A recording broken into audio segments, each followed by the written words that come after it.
¿Qué tal? ¿Cómo están? Bienvenidos a Agenda Económica. Gracias por acompañarnos a esta hora. Vamos a revisar juntos los temas más importantes del día. Comenzamos de inmediato, 8:04, con nuestro resumen de noticias.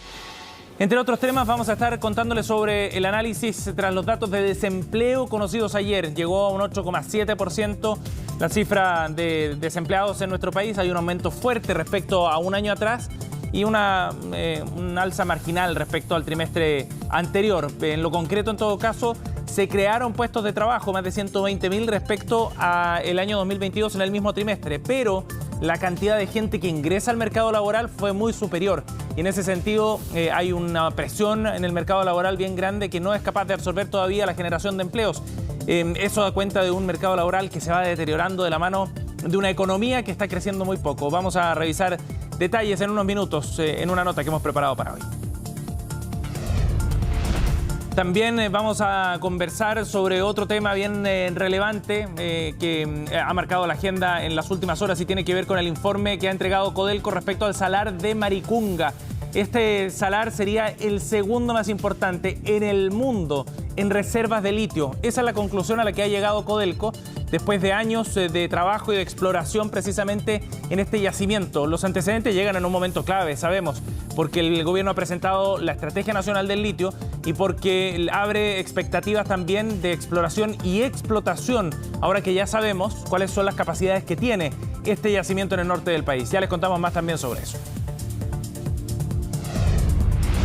Y hablaremos también en profundidad sobre el conflicto que existe en Estados Unidos, conflicto político, respecto a un aumento en el techo de la deuda de la primera economía a nivel mundial. Un tema que ha tenido en vilo a los mercados, sobre todo en las últimas semanas, dado que se acerca el plazo precisamente para poder elevar este techo de deuda y de esa manera entonces darle continuidad en la práctica, en términos bien simples, a la economía norteamericana. En la entrevista de hoy vamos a analizar qué es lo que ha ocurrido respecto a este tema.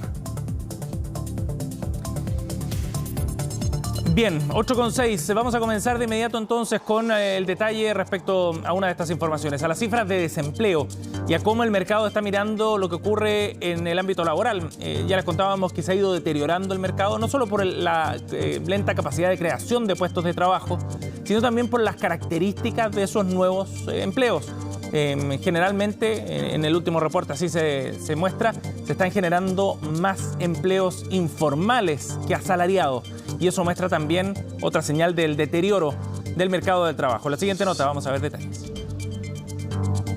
De hecho, a mí me pagaron ayer y tengo todo mi sueldo ya, o sea, todavía no lo toco, pero ya sé que lo tengo todo gastado, entre los gastos, las cuentas, la arriendo, la luz, el agua, mi esposo, otras cosas, entonces ya tenemos todo gastado. Es que el suyo es el único sueldo estable de su familia. Su esposo no ha logrado recuperar su empleo perdido en la pandemia. Él trabaja en la construcción, uno de los rubros que más aumentó el desempleo según el último informe del INE. Para él ha sido súper complicado después de la pandemia establecerse en un lugar definitivo porque ha sido, yo creo que influye en los sueldos, que incluso están más bajos, entonces al final él ha tomado la decisión de trabajar particular. Y no es lo único, porque los empleos por cuenta propia subieron casi un 5%, anotando una tercera expansión consecutiva. Pero vamos a la cifra general. El Instituto Nacional de Estadísticas informó este martes que la tasa de desocupación fue de 8,7% entre febrero y abril, una décima menos que el reporte anterior. Eso sí, se mantiene el aumento en el desempleo medido anualmente.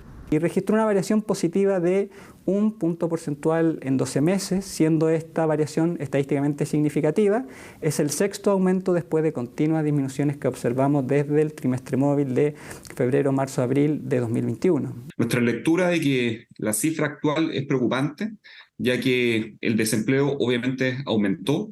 Tenemos claro que hay ciertas industrias que se vieron más afectadas, como la construcción, la parte de la inmobiliaria, también el empleo doméstico fue golpeado fuertemente.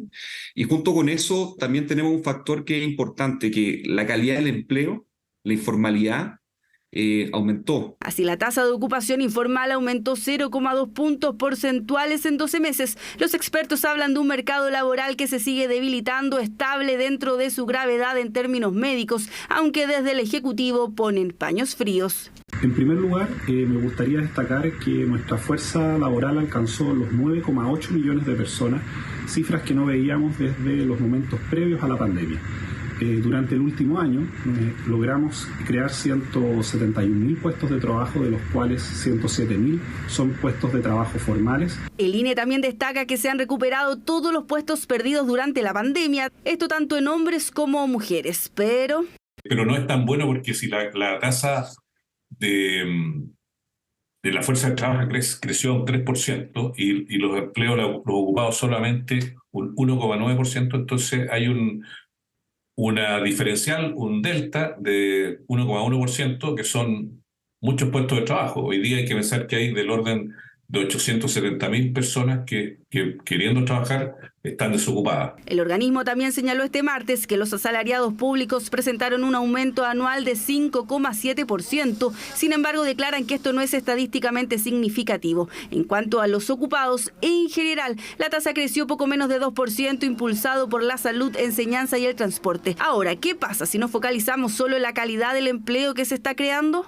La categoría de ocupados asalariados cae y aumenta más o menos proporcionalmente la categoría de empleados por cuenta propia, y evidentemente eso es un deterioro en la calidad del empleo. 1 de cada 3 de los 171.000 empleos que se crearon en total fueron empleos dependientes con contrato en los cuales el empleador pagaba las cotizaciones de sus empleados. Esta cifra ha bajado a lo largo de los meses. En el mercado son pesimistas, proyectan que seguirá la debilidad en el sector privado y que pronto la desocupación en el país puede subir a 2 dígitos.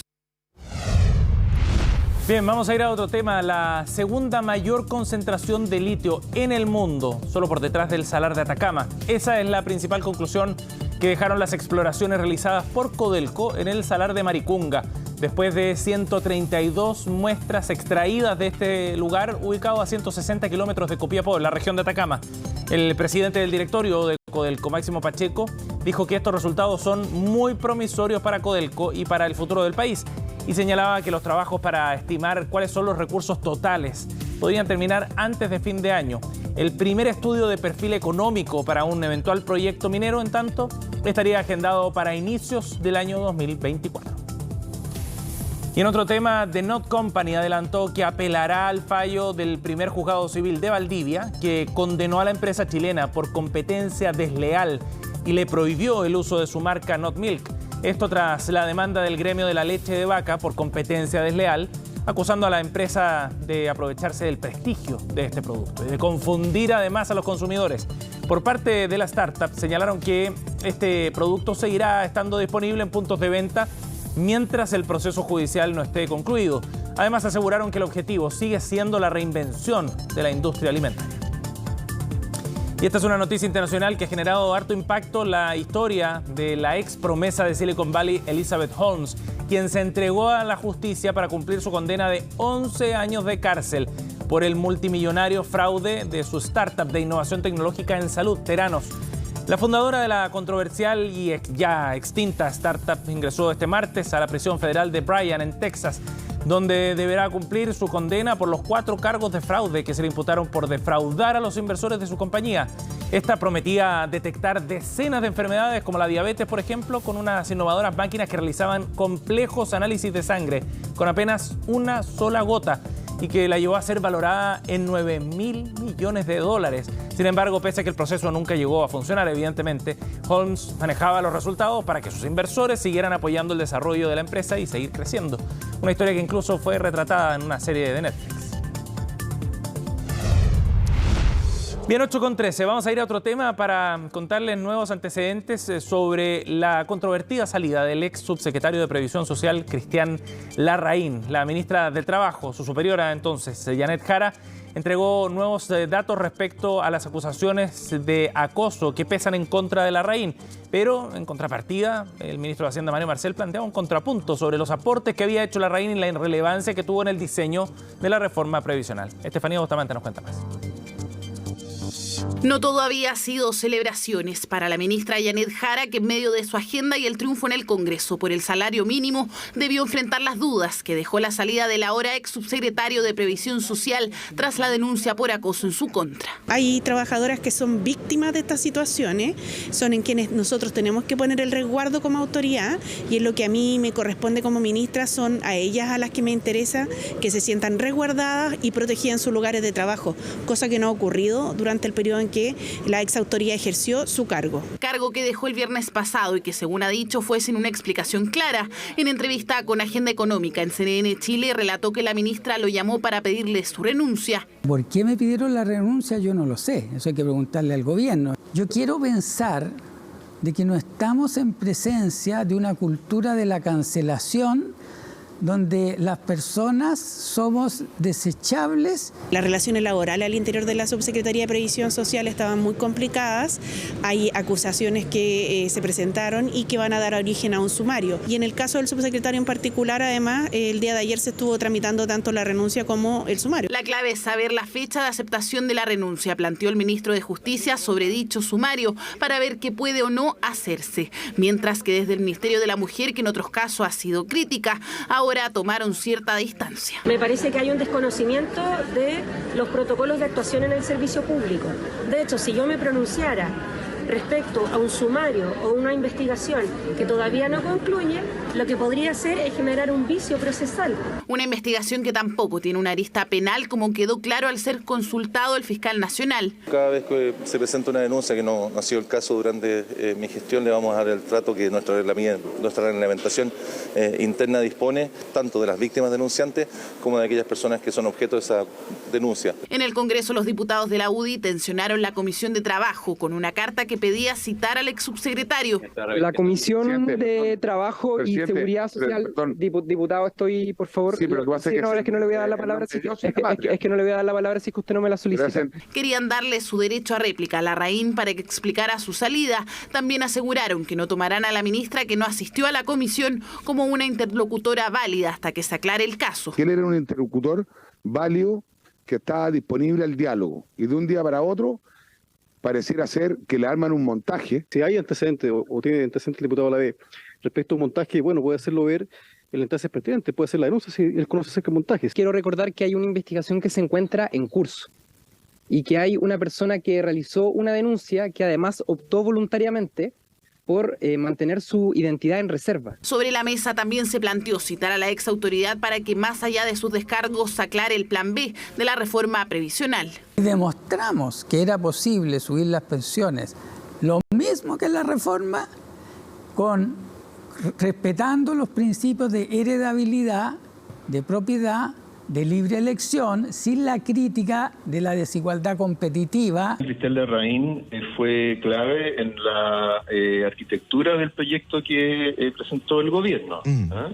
Él hizo un gran trabajo, así que yo creo que ese es su gran aporte en materia previsional. Las dudas están entonces en la denuncia, acción que puede ser escrita o verbal y debe presentarse ante la jefatura. Sobre el sumario, solo podría haber sido válido antes de la salida de Larraín, ahora ya no es funcionario. Si el sumario se inició con posterioridad a que él presente su renuncia o que se la pidan porque es un subsecretario y que se la acepten, allí estaríamos en una situación compleja porque en estricto rigor ya no se podría iniciar un sumario contra ellos. Distinto dice es que se quiere investigar el caso para encontrar más involucrados o donde finalmente sea una acusación infundada, mientras que la Comisión de Trabajo no citará al ex subsecretario.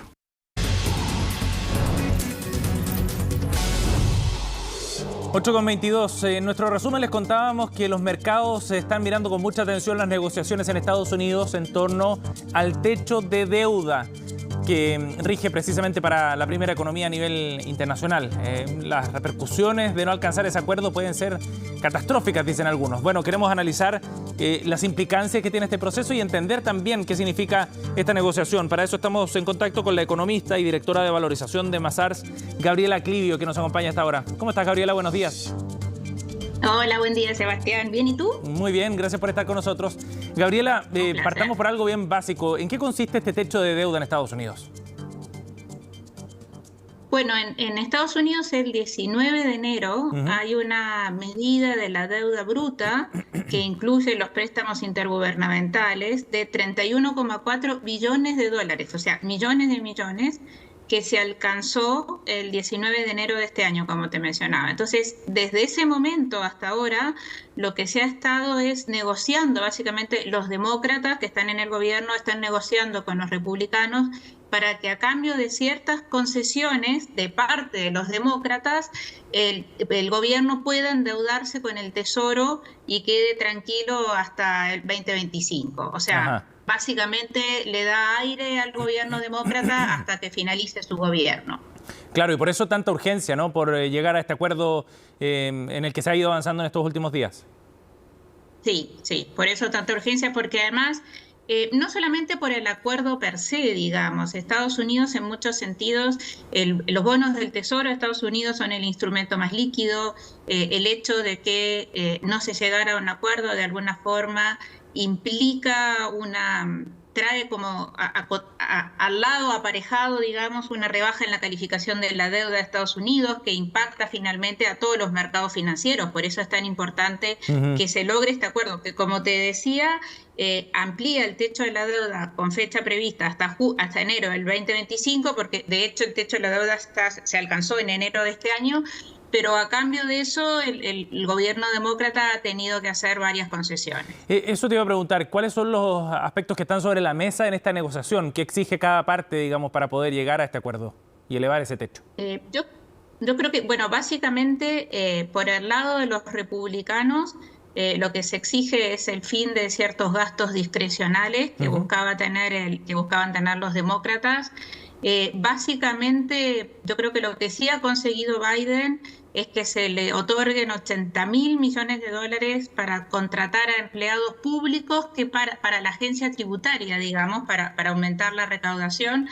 Pero, por ejemplo, esta ley que se está votando hoy, una de las grandes ganancias, por decirlo de alguna forma, para los republicanos es el tema de los préstamos estudiantiles, ¿no? De poner fin a la congelación de pago de los préstamos estudiantiles, que es algo que básicamente los republicanos están empujando para que se consiga. Gabriela, una de las dudas que surgía a propósito de esta negociación es si estas medidas que se puedan adoptar, por ejemplo, por parte del gobierno en términos de restricción de gasto, podrían impactar de alguna manera a la economía norteamericana. ¿Cómo ves tú ese escenario? Yo creo que no, o sea, yo creo que en el fondo es cierto que hay un recorte de gastos, pero por otro lado es $1 billón en ahorros, digamos. Me parece que el tamaño... me parece que la economía americana ha mostrado una fortaleza que ha sorprendido a todos y básicamente me parece que ahorros de costos que están centrados básicamente en una mejora en la eficiencia de lo que es la labor del Estado, me parece súper interesante, o sea, no lo veo como lo que llamamos los economistas que vendría siendo como un crowding out, que el hecho de que no se realicen ciertos gastos por parte del sector público va a terminar afectando negativamente al sector privado y a la economía en su conjunto. O sea, lo veo como una medida responsable de alguna manera, ¿no? Veo interesante el tema de poner fin a la congelación de pagos, a restringir la capacidad que tiene hoy en día de establecer, de que finalice dicha moratoria. O sea, me parece que, por ejemplo, hay temas súper importantes para el crecimiento, como es aprobar medidas para que los proyectos de energía se aprueben de manera más rápida, que me parece que eso sí va a tener un impacto importante en el crecimiento. O sea, no lo veo como un acuerdo que de alguna forma ponga en tela de juicio o comprometa el crecimiento de la economía más importante del mundo. Entonces, ¿los temores por dónde iban, Gabriela, respecto a estas negociaciones? Los temores que veíamos en el mercado, básicamente. Yo creo que el primer temor que tenía el mercado era que básicamente no se consiga el acuerdo. Ese era el gran temor que existía, ¿no? ¿Verdad? Porque esto tenía que conseguirse antes del 1 de junio. El domingo se alcanzó un acuerdo, lo que se está votando hoy, después de ser ratificado. Entonces, el gran temor era que básicamente no se alcanzara un acuerdo, porque de alguna forma los republicanos con McCarthy ponían ciertas exigencias que no existía la seguridad de que el gobierno de Biden estuviera de acuerdo en ceder en ciertos temas, ¿no? Gabriela, y respecto al rumbo de la economía de Estados Unidos, Tú hablabas de cómo ha ido sorprendiendo la economía, la primera economía mundial. ¿Cuál crees tú que va a ser el escenario para el cierre de este año? Pensando también en las decisiones que ha ido adoptando la Reserva Federal sobre esto. La verdad que la Reserva Federal ha hecho muy bien su trabajo. La Reserva Federal, lo quiero aclarar, porque muchas veces uno se pregunta qué es lo que hay de diferente entre Estados Unidos y Chile, digamos, entre la Reserva Federal y el Banco Central en Chile. La Reserva Federal tiene un compromiso de preocuparse tanto del crecimiento como de la inflación. Entonces, de alguna forma, va piloteando esta nave entre estas dos prioridades en función, poniendo en relieve la que está en este momento más crítica, ¿no? ¿Verdad? Entonces, había un consenso hasta la última cifra de inflación que se conoció en que la Reserva Federal podía empezar a bajar la tasa antes, debido a que la inflación estaba bastante controlada. La verdad que la inflación está sorprendiendo un poco, con lo cual la sensación es que va a demorar un poco más el comienzo del ciclo de baja de tasa en Estados Unidos, pero si uno se fija en el primer trimestre de este año, la economía de Estados Unidos creció un 0,3 con respecto al trimestre anterior, y esto es